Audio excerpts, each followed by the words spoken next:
So Daryl, you're going to give us your slides afterwards, aren't they? So we can circulate them to the group, right? Yeah, that's not a You problem. are. Ah, brilliant. Thank you. So Daryl's come today to talk to us about working with schools and colleges and how he has promoted finance in his area and lessons learned from us really. So over to you. Over to you, Daryl. Thank you, Karen, and thank you for inviting me. So, I guess to be fair, this is a presentation that myself and Sarah Brisbane from Cambridge System did together. We did it as a national presentation a month or so back. But yeah, so it's a reflection of what we've both been up to. So I guess firstly, it's probably good to remind people that yeah, this is linked in with our promotion, recruitment and retention strategy. I guess obviously we're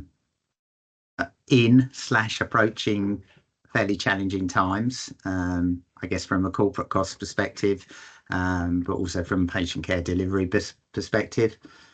I still think it's relevant that we should try and find the time to get out and inspire the workforce of the future.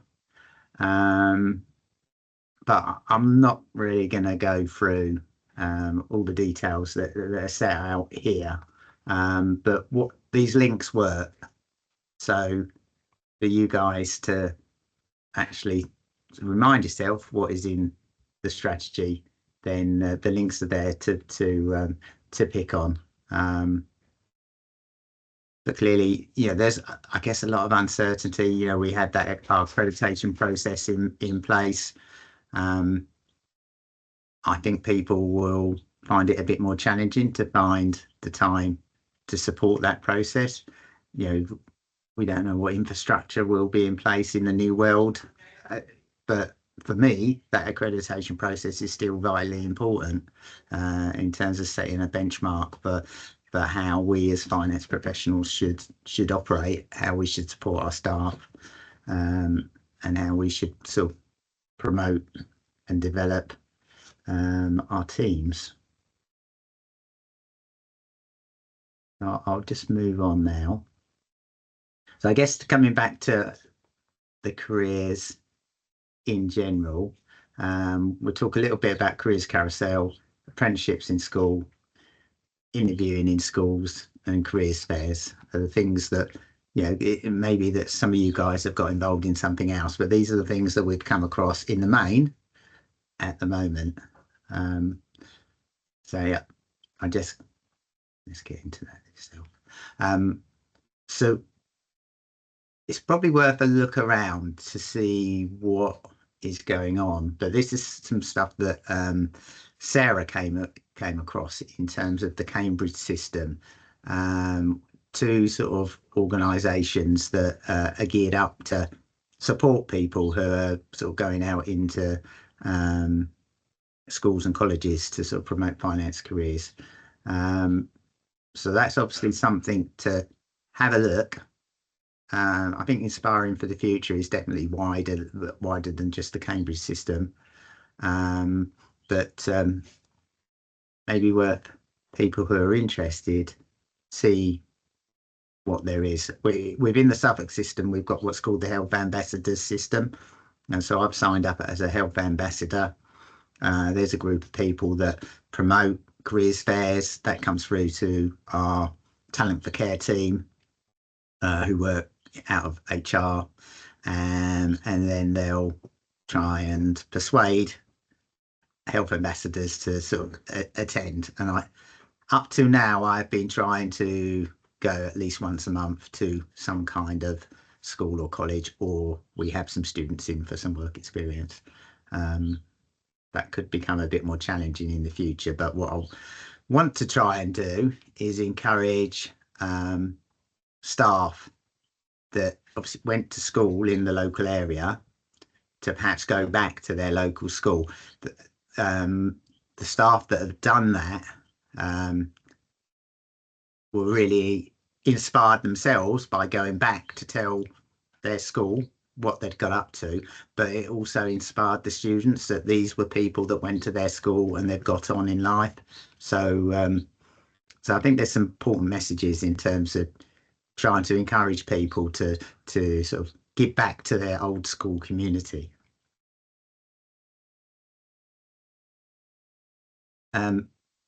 So you don't need to start from scratch. There's loads of different tools out there. So again, this is a hyperlink, and it will take you to all the One NHS Finance interactive school interactive tools that are available for you to use. And these guys, County Durham and Darlington, they're sort of taken the lead. They've invented loads of stuff, which I'll run through in a second. So here's one example.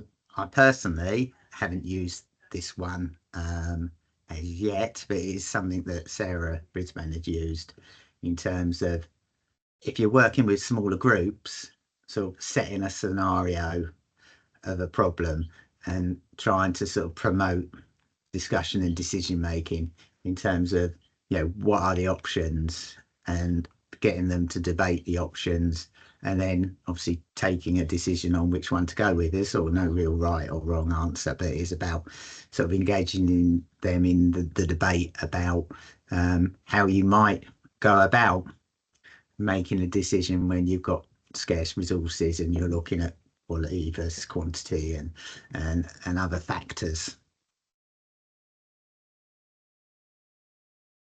This is one that I use a lot. I use it with students, I use it with clinicians, I use it with budget holders, just to actually get them thinking about what the value of money and the amount of money that's spent in the NHS. Yeah, usually, well, sometimes with students I'll get like 100 quid, or I'll get 100,000 quid when I say how much is a bed. It depends where they come from, but this is the information. Again, I pinched this from up north. I think my EBME department came up to me when I was at our careers fair and said, well, we can get them for £7,000. So, you know, they obviously, it's not the point. You're just trying to illustrate that these things aren't cheap. And then you basically sort of show them another thing, ECG system, and say, well, do you think that costs more or less? Now they see computer and it's a heart rate monitor, therefore it must cost more than a bed because a bed's just a bed. But they don't necessarily see the fact that the bed has to be really easy to push around. It has to go up and down and do all sorts. So it actually is slightly less expensive, but still a lot of money. So then get into the conversation of how much the hospital spends. Usually gets them thinking a bit, you know, because they'll go a couple of million. So it usually takes us 30 seconds to get up towards the billion mark, if you're operating in a large hospital. One of the other things that I always have in my arsenal, so I sort of have that. I always have the pay scales, because invariably they're interested in earnings potential. But I also have these websites ready to show if people show any interest. Depending on what school you're going to and what the aim of the event is. So if you're going to a careers fair and you're sitting down with, you know, other people that are outside the NHS, I always have the Health Careers website available. Obviously, I can't speak in a lot of detail about clinical professions, but this is quite an easy one to sort of just give the key points. There's 350 different careers. There is a quiz that you can take that gives you 5 or 6 different roles that might suit your skills and experience. You can explore the roles, and then you can look at career planning in terms of, do you need to go to college, university, can you do it as an apprentice, that sort of thing. So in a couple of minutes you can give them quite a lot of information if they're interested in the NHS but not necessarily finance. Clearly, if you finance, you've got the One NHS Finance careers. website, where obviously you've got the different entry routes, you've got the videos from people who have had a career in the NHS telling people what it is like. You've got the recruitment bit around jobs, although last time I looked at it's still not picking up a huge amount of jobs, but that could be helpful in the future. For those few that are high flyers and might be interested in the grad management scheme, then obviously there's that you can promote. But obviously, I guess the key bits of information are there's about 500 jobs and about 25,000 people apply for it each year. So it is very competitive, but that shouldn't put you off having a go, because it's a good experience anyway. Okay. So I guess they're the resources. Actually, I will say a little bit more about the sort of things that we do before we go on to that. So I mentioned the careers fairs, where you'll be competing, for want of a better word, with lots of different private organisations. The police, the army tend to be there, engineers, all sorts. Sometimes, so my organisation has for the last couple of years had its own careers fair, and that way that we've had lots of different stands promoting our clinical and non-clinical services, and then we invite schools to come along. Last month I went to a school where this one was really hard work. Actually, they gave you 6 minutes to make a pitch about your career to about 7 or 8 students, and I had to do that 20 times in 2 hours. So that it was good. We got into a little bit of a rhythm, but it was really, really hard work. But the students were all engaged. Some of them asked questions, and I think, from my perspective, it was a good way of actually allowing us, albeit in a very speedy way, to showcase what a finance career could look like. Other things that are done is interviewing, helping students understand what an interview is like, giving them some feedback on their CV. I've also been to a session where they've been doing a sort of a business project, and you sort of help them work their way through that. So there's a variety of things that are out there that somebody might feel that they could positively contribute in terms of inspiring NHS staff for the future. Oops, wrong way. So we carried out a survey in the east of England. That may be something that you might want to consider at some point, because we were just trying to get a feel for what organisations were doing. Now, I mean, this baseline may well change given where we're heading at this point in time, but hopefully that would, if things reduce, hopefully it's just temporary. But we didn't get everybody to respond, but we got most people to respond. We were looking at who gets involved in work experience schemes. I think there's a big objective within schools to encourage students to seek work experience. Some schools coordinate it, other schools give instructions to their students and let them get on with it. But we have inquiries from students about coming onto site up to a week. We struggle to do a week. We've done a 3-day one where they've rotated around our different departments. We work much better on perhaps having a day. If they're interested in BI, they have a day in BI. If they're interested in finance, then they'll have a day in finance. I'll give them an overview, and then hopefully I've got a finance manager available that will give them some sort of practical insight in terms of that operational financial management side of things. Apprenticeships, we have sort of tested out apprenticeships with the help of the HFMA over the last couple of years. I think mixed success at the moment, in terms of it has meant that we've targeted students from perhaps lower socioeconomic backgrounds, Some of them have really thrived, others have struggled. And I think there's probably a bit of learning both ways in terms of how we manage that process. We've either got graduates, as in expressing an interest in the GMTS scheme, or we've got undergrads coming on a year's placement. Again, within my organisation, we've undertaken all three of those. I guess we're just moving into a position where in the next couple of months, we won't be supporting any of those. It's just because they've all run out. But it gives us an opportunity to take stock in terms of the pressure on corporate costs and what we're going to do next.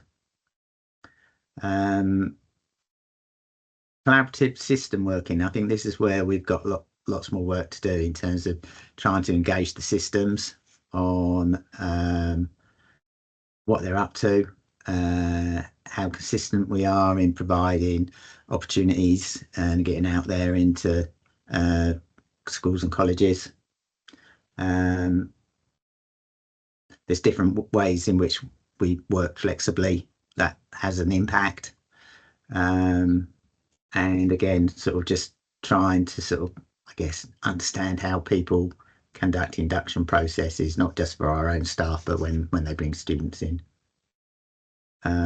So I'll just sort of go over this quite quickly.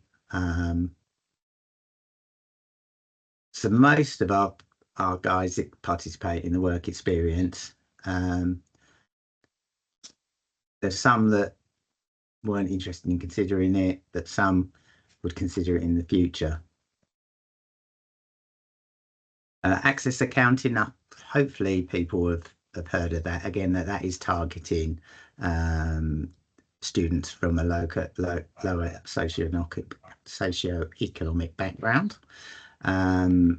This is one area where we've not, I think, due to the fact that we've had everything else, invested in this one at this point in time. So it might be something that, you know, when we work out where we're going with our strategy, then we might actually give this one a go, because we've got a number of deprived areas within the geography that our trust operates in.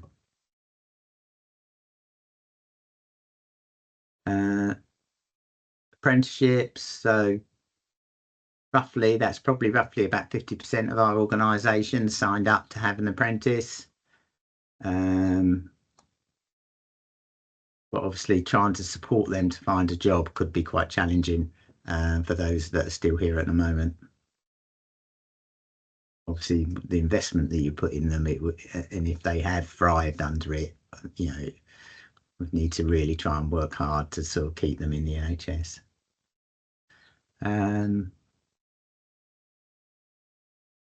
Grads, I don't know how it works with you, but we use the Skills Development Network as a means of getting the undergrad established students. So again, a bit more of our organisations get involved in that. And GMTS, to be honest, that's a bit of a struggle. I mean, we have been an approved GMTS employer for the last 5 years. We got a trainee straight off, and then we got another one, and since then we've not been in a position to, well, you know, we've been available, but we haven't had anybody who wanted to come through to the east of England. I think the draw of the big cities is a challenge for us to work with, but that shouldn't be a problem for you guys, of course.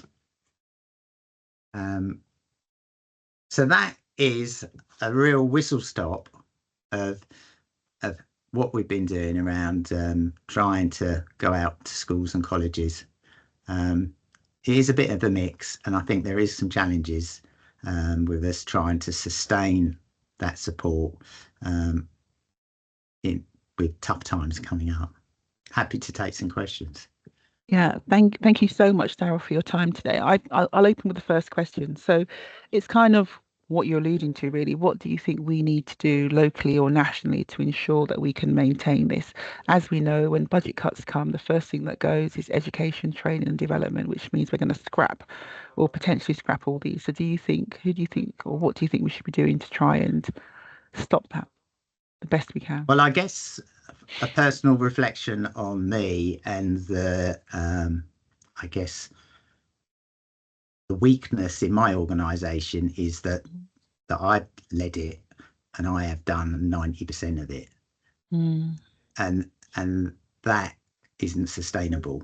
But trying to encourage, so there's a difference in terms of somebody doing 2 or 3 days a month, going, dropping the day job and going out and promoting. But if you're spreading it over, I don't know, a department of 100, it might be that those people are just doing it once or twice a year, makes it more manageable. So you're spreading the load, you're getting a development experience for a wider number of people. If you can encourage them to go back to their schools, I think that does have another benefit for both the school and the individual. So it's, for me, that's the only way that I can think that it's going to work. Because I do worry about the training and development infrastructure in terms of the pressure on corporate costs at the moment, which is sort of perhaps short-sighted. But at the end of the day, we've got to get the job of getting the best value for patient care from the resources that we've got, which is why we're here at the end of the day. So it's a tough one. Definitely a tough one. So yes, I saw the comment in there about, the SITFA. I don't think we're ever going to move away from that. I remember years and years ago when the graduate scheme was SEMA. I don't know if any of you are old enough to remember that, but they've chosen SITFA. The people that do the graduate scheme are very upset when they get there because there isn't much on local health economy. It's more around local government, but that's a decision that's been made. I don't think we're ever going to change that. We did have a conversation with SITFA about what they could do to actually include, if it's going to be, local government is way smaller than the health sector. Let's put something in there, and they've never listened. So I'm not quite sure where we are with that one. No. Are there any other? Yeah, it's one of those things, I've been part of that discussion, and for me, I would encourage the grad scheme to consider opening it up. I know they have talked about it, but it hasn't gone anywhere, and I think that's quite short-sighted, because I totally agree. Having had to do SITFA, even though I wasn't on the grad scheme, I wholeheartedly agree. I think I must have done about a week in 3 years on the NHS. Crazy. Are there any other questions for Daryl? No. Okay. So Daryl, there's one. Off you go, Wendy. Hi, Daryl. Hi, Wendy. Just a quick question, just on the high and low on the price on sort of the capital equipment that you were looking at. Have you deployed that to your budget holders out of interest? Because I think it's quite transferable to that clientele as well. It absolutely is. And I do it when I do my budget holder training. I do it when I go out with new consultant training. And I did do it when I did the senior consultant. So, you're totally right. It is totally transferable. You have a slightly different discussion, but that's all part of the fun from my perspective. No, very effective. No, I really like it. Well done. Thank you. Thanks, Wendy. Anything else from anyone else that's online today? No. Okay. Well, Daryl, thank you so much for your time today. Thank you for coming along. We'll all wait and see what's going to be cut and what's not going to be cut and what's left over. Hopefully this time next year, if not before. Yeah. And let's be clever about how we can still promote learning and development. Absolutely. That's what we've got to be. Thanks ever so much for your time, guys. Have a great rest of your meeting. Okay, thank you. Bye, Daryl. Bye. Okay. So does anyone want to comment on that? I think the only lesson that I learned from that, which I think is really, really true, is that we're, in London, we don't have some of those pressures, but there is something about spreading the load and about getting more people involved in value makers, getting more people on board, because Daryl's rightly so, he is the lead in his organisation. I see him at the regional meetings and he does it all. And I don't think that's, as he says, is sustainable moving forward. So maybe there's something we need to do to look at how we can actually encourage more people on board. And I know it's a really difficult time right now because people are concerned about their jobs, about restructures, about all sorts of interesting things that are going to go along in London. So hopefully it will sort itself out very soon. Yeah. No questions, no comments. Everyone's quiet today. Okay, fine. Okay, is Sophie around Sorry, to? Karen, Oh, I was there you just going go. to say. There you go. Thanks, Wendy. Sorry, I'm very talkative today. Sorry about that. Yeah, good. No one else is. I just going to say, I think Daryl touched on a key thing, which I think we're seeing as well ourselves at London North West, is because of the rotational nature of the placements and because of the pressure around the corporate headcount challenges and targets that we've got this year, we are finding ourselves with stepping down our placement offers. It is really short-sighted, but given the level of sort of being able to be reactive to the challenge, that's what we are having to do as well. Just wonder if anyone else is sort of in a similar position. And I think we will definitely see next year as we rebuild our establishments, we look at sort of like that recurrent review, we'll rebuild that back in once we reset our establishments overall. But yeah, in the short term, I definitely think over the next 12 months we're going to take a hit on the number of placements we can take. So I can answer that here if you like, Wendy. So I'm having a fight here at the moment to hang on to the 4 we've got in the merged organisation, because I know for a fact once we take those posts out, they're not coming back. So it's all well and good you're saying it will be there next year, but it's going to be a struggle to find those posts next year. And I think it will have a massive impact on our students and our developments. And I think it's really, really short-sighted. I don't know what anyone else thinks, but I think that's what's going to happen. I think we've all forgotten that we get our band 5s from the placement students and from our apprentices, for those of us that have them.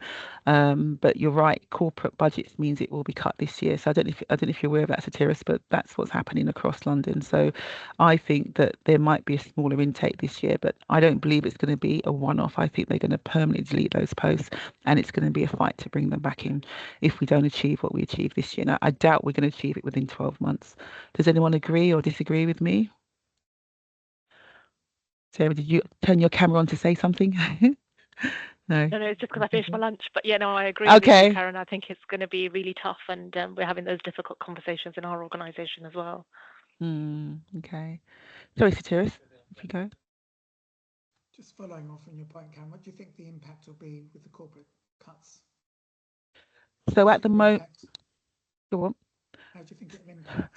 So from our perspective, and please everyone else chip in. So the corporate cuts have been here for a while now.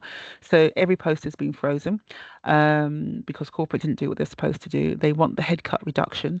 So the easiest thing to do is to go for all the soft posts. So I've had a fight about the apprentices that are in post. We've got 1 vacant post. I'm having a real fight about the placement students. And I said, can we have a decision this week because it's next week? They've frozen all bank, so there's no bank or agency staff in our trust unless it's gone through a further approval process. And the rest of us have been having to do just a little bit more because any vacancy we have, so people are leaving, obviously they go to other jobs. For those people that are leaving, we're not able to recruit or retain, and that's just finance. So that's just finance, and that's been replicated across the whole of the corporate function. All right. So if you go on to our vacancies and you go to admin vacancies, I think there's 3 when there's normally a lot more. Is that replicated in other organisations? Anyone want to? Yeah. Go, Joanna. No, I can't put anything in the chat for some reason, but yeah, I was just going to say that's exactly the same as our organisation. 15% across each corporate division. So to answer your question, Satiris, it's going to be a massive chop across London. So we've already had the chops at different levels, but this is the one, and I'm fighting hard. I know I'm fighting a losing battle. I know I am, but I'm going to continue the fight because I just think it's very much short-termism, because once those posts are gone, they're going to be gone, and that will impact everything that we do. It will also increase more pressure on other people, and everything will just slow itself down in a different way, because we already feel that we're overworked since COVID, and now we're taking out all these posts, and it's just going to get worse. I think. Anyone disagree with me? No? Depressing. Maybe that's what it is. So depressing, and if I'm honest with you, then it then pulls on to things like, so we're still being pushed. So we're going to do our accreditations, FFF. We've been pushed to do all those sorts of things as well, and it's kind of one of those things where actually, what are we going to be developing next year? What are we going to be doing? And what are we recruiting or pushing into if we're taking out all these posts? And interestingly, we always seem to go for the junior posts first. Is that normal? Yeah, there we go. How depressing is that? Oh dear. So that's kind of where we are, really. So it is quite a depressing time, to be honest with you. And I think we just need to work hard with the colleagues at One NHS Finance. I don't know what's happening to their funding and stuff, but as I said, a lot of the corporate stuff's been taken away. And Satiri's is also that pull on the levy as well. As you know, we use levy for accountancy training, and we're just waiting to see what happens there as well. So that decision comes out in August as to whether or not we can continue to use that for level 7, or it's just going to be level 6 and below. So there is a lot of pressure, if you like, on what we do in the NHS to recruit and retain junior staff and talent, if you like, from all backgrounds, successful or not. Anyway, any questions? Thumbs up. You asked the question. Yeah, definitely thumbs down. Definitely thumbs down. So I don't know, is Sophie? Yep, I'm here. Oh, I suddenly can't hear anybody.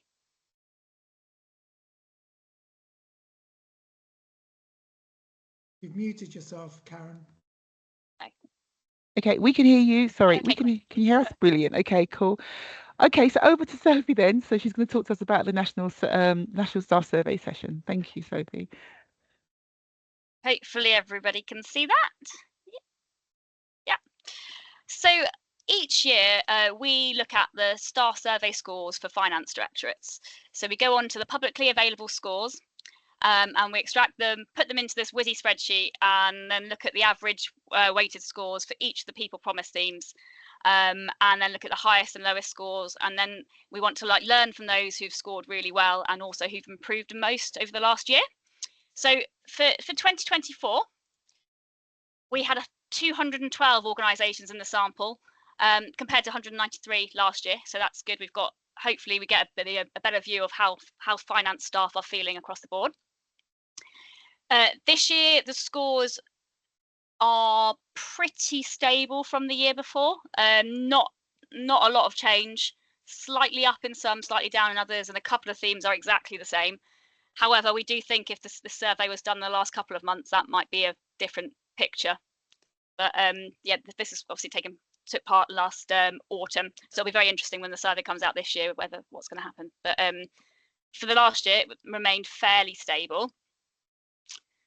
If we look at the highest and lowest scores for each organisation, the highest score in 2024 for every theme was from one trust. It was from Liverpool Heart and Chest. They scored the highest in every single theme. Last year they scored the highest in most themes, but this year was every theme. So we will be speaking to them again to kind of see how they sustain that each year. As you can see, there's quite a big range between the highest and lowest scores. So, for example, We're Always Learning, we've got a 7.68, but also a 3.27, which is really quite low. But to the kind of benchmark, 7 is seen as very good. 7 is seen as a really good score, and anything from 8 and upwards is seen as like world class, but 7 is seen as a good score. I'll send these around afterwards so you can have a deeper look at them. But we looked at regions. The Northwest scores the highest. It's the same as last year. They always do. They score the highest in most themes, and London scores lowest in some of the themes. But it's always the Northwest that score the best. So we've been speaking to some of the trusts up there to see what they've been doing. If we look at organisation type, it might not surprise you that it's ICBs and ambulance trusts that score the lowest. It's the same as it was last year. It's a similar picture. And I think the other category here is probably distorts it a little bit because there weren't that many organisations included in that. For example, I think it was MIAA, the Internal Audit Agency, who scored quite well, and that's why the other is quite high. But yeah, specialists and communities seem to score fairly well. If we look at finance versus organisation average, it's great to see that finance scores better than organisation average in every theme. A few years ago, we were always learning it was the other way around.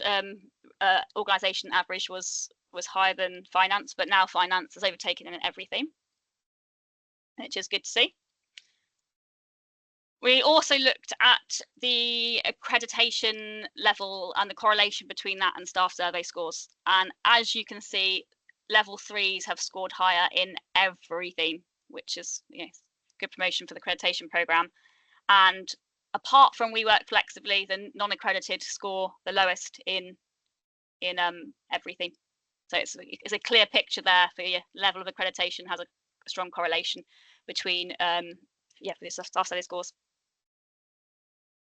So the top 10 scoring organisations. It's really great to see 2 London organisations in there, the Royal Marsden and Central North West London. Central North West London, I actually spoke to Tom and Cynthia earlier because we wanted to, the whole point of this, we want to learn from those that are doing really good things. And I asked them, why they thought they've come out on top.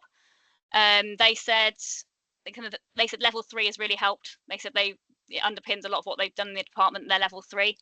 They say that they protect their monthly all staff meetings. They have 2 kind of away days for finance staff a year, and they protect that as well. I've got a few notes here which we're going to write up from them about why they think they've scored well. They say there's clear and visible leadership and real team effort, and they've got open and engaging team, and they do a training session for 2 hours every last Thursday of the month, and they get protected time for learning. So those are some of the things I think really helps the department. We've written out to every top 10 organisation to set up calls and to get a bit more intelligence around that. Then we look at the top 10 most improved organisations, and it's great to see Moorfields and North Central London ICB on there, most improved. Again, we've written out to find out why they think their staff experiences have improved so much over the last year. So we want just so we can share that. And for those who are willing to do online showcases, we'll be doing some of that as well. So we can share that. So our next steps of this, we have now this week, or maybe it was Friday last week, published the benchmarking tool on the website, so you can compare yourself to other organisations, similar size organisations, etc. It's available on the website. I can send it around as well if that's helpful. We want to do as much learning as possible from the top organisations, as I mentioned, and the most improved. But one of the things that is a sticking point for us, and we talk about it every year, but is why is we are always learning so low? And we think there's quite a lot of development opportunities around for staff. But when we've had a deeper look at this, it does tend to be the appraisals that brings this down.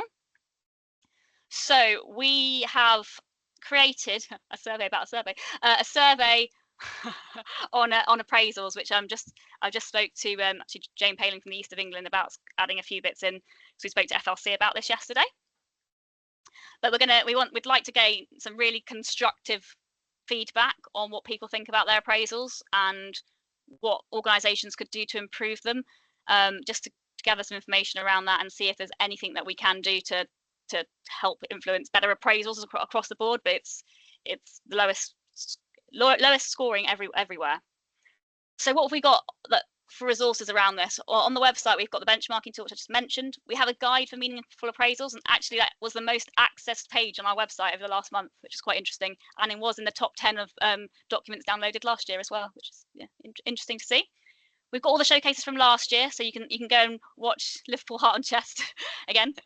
But we will be doing some more online showcases to hear about what different organisations have been doing.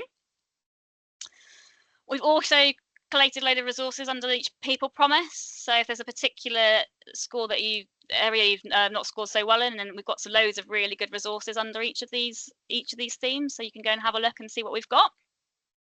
And we'll be refreshing them this year as well to add in a few other things that we've created. So do they have any reflections, questions on this? With the staff survey steering group are meeting again in July, so if there's anything further you'd like to know from the data, then let us know, and we will be sharing all of our conversations that we've had with those that we've set calls up about their scores shortly. And we will, Suzanne said she would like to reach out to some of the lower scoring organisations as well to see if we can offer support there, but it's in a supportive way, of course. But yeah, happy to take any questions, but also be really interesting to hear any reflections that we can report back to the staff survey steering group. Thanks, Sophie. Open up. Any questions? Oh, okay, Robert.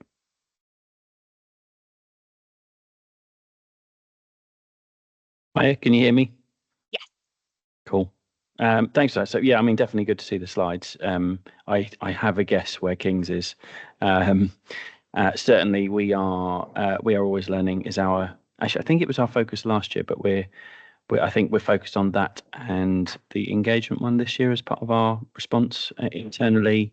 I think on the learning point, the feedback we get is about time, protected time for not just the appraisal. I mean, the appraisals happen, but it's all about what happens in around that and the lead up to it, and time given for development, and that being a mix of, I think sometimes it's about messaging, that being a mix of knowing that there could be some really good development courses, particularly for our more junior grades out there. I mean, I'm relatively new to the NHS, but I know that there's a lot of band 2 to 6 focus stuff that people can go and do, isn't there?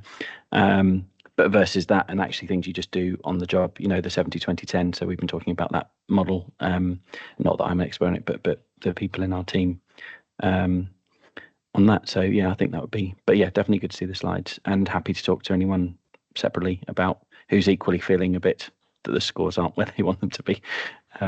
It's on my desk to try and help improve the King's ones anyway. Thanks. Okay, thank you, Joanna. Yeah, it's just an observation, really. I think one of the things that we probably struggle with the appraisals is pulling out the thematic element of that, so we can actually be a bit more strategic and directional, because we scored, We Are Learning was one of our lower scores, and we do a lot to promote learning, but clearly what we're doing is not targeted enough. I don't know what the solution is around that, but maybe it would be good if there is any thematic stuff that comes out from that We Are Learning bit, if that could be shared, because it's kind of cracking that nut. Obviously, everyone's appraisals happen at different points in time, so it's hard to say, oh, okay, X amount of people across the entire team have highlighted this thing, so we'll really focus. Yeah, so anything that I think drills down actually in terms of the themes around that one and why it's a low scorer would be helpful. I think a lot of organisations we've spoken to have said that one of the questions is around, does my appraisal help me do my job? So, and actually that's they're like, well, no, I can do my job, but so because kind of the way that it was phrased, I think this was what some organisations have pointed out around that. We've only got the overall people promise theme scores for organisations. We've got a few that have sent them through so we can have a deeper look, but we haven't got that across the board. But we definitely will, if we can we're getting the survey out around appraisals, and hopefully that will give us a bit more intelligence and some constructed feedback about what people really think and how can we make them more meaningful for staff. We'll obviously share all those results. Thank you. Any other questions? Comments? I think one of our biggest challenges is that our appraisals here are based on our HR documentation. So it isn't necessarily, and I'm sure that's for most other organisations, isn't it? So it's always difficult to get the bits in that you want compared to what the rest of the organisation wants. So, and I know that they're looking to review them, but I don't know what that actually means for us in the future. So I've downloaded that document and sent it to them and said, listen, guys, this is what we're looking for. Is it possible to put some of those things in? So we'll see. We'll see. Anything? Oh, you've muted yourself, Karen. Oh, sorry, that's me hitting the wrong button. Anything else for anything else? It's interesting that you say that, Karen, because I spoke to the East of England Value Makers earlier, and that was a point that was brought up. Often the paperwork is from HR, and it's not that great. No, so we've actually got a question about the paperwork going into that survey. So okay, no, that would be good because it isn't ours, and I think there is a people's question on there now, or a whole section. How do you feel, and all that stuff. But it's very much HR driven. It's not necessarily driven to what we want in finance. But obviously, we're a smaller group in the community in the hospital now. There's 200 of us compared to 20,000, so it's difficult. But we've tried. We've sent it to them, and we'll see what they do. Okay. Any other questions for Sophie before we move on? No. Okay. Is Charlie there? I'm on my little laptop today. I am, yes. You are? Ah, brilliant. Okay, so let's hand over to Charlie then for a regional update. That's great. Thank you. So it's just a super quick update from me. So I just wanted to flag that bookings are now open for the London HFMA, SDN and Finance Academy Regional Annual Conference. And this is taking place on the 16th of October in London. And this will be followed by the Regional Awards Ceremony and Gala Dinner.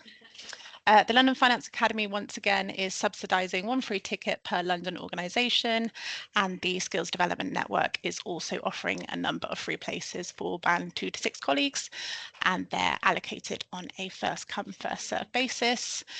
We've got a great lineup of speakers and development workshops, so please do encourage your organisations to book a place and take advantage of the free tickets available. Next, a quick mention of the Return to Work programme. So it's now in its 3rd year, and this initiative supports colleagues returning from parental leave, offering a supportive network and monthly workshops on topics like confidence building, emotional resilience and career development. And the next cohort begins in June, and applications close on the 30th of May. So if you know anyone who might benefit from the programme, please do pass their details along. And then finally, the application deadline for this year's Insight Placement Scheme is coming up next week. We've received over 150 applications across London and plan to host 9 trainees for the upcoming year. It's great to see that 2 of our current trainees have already secured apprenticeships for September. So if you're aware of any upcoming apprenticeship opportunities or lower banded roles that may be suitable within your systems for the remaining trainees, then please do get in touch with either myself or Aoife. And that's it from me. Brilliant. Thank you, Charlie. Is there any questions on any of that? No? So Charlie, I think the biggest thing might be around funding and finding posts. But I don't know if you're around for our earlier conversation around the fact that we are losing funds left, right and centre to fund training posts. So I'm not quite sure if that's an impact just on London or the whole of England, but I think just be mindful on that to make sure, you'll try and get something. It's going to be difficult. All right. Is there anything else for anything else? And otherwise you're going to get a whole 45 minutes, 50 minutes back? No? Okay. Well, thank you all for attending. Hopefully it will be more positive and less gloomy and doomy next time. Thank you. Thank you for your time, guys. So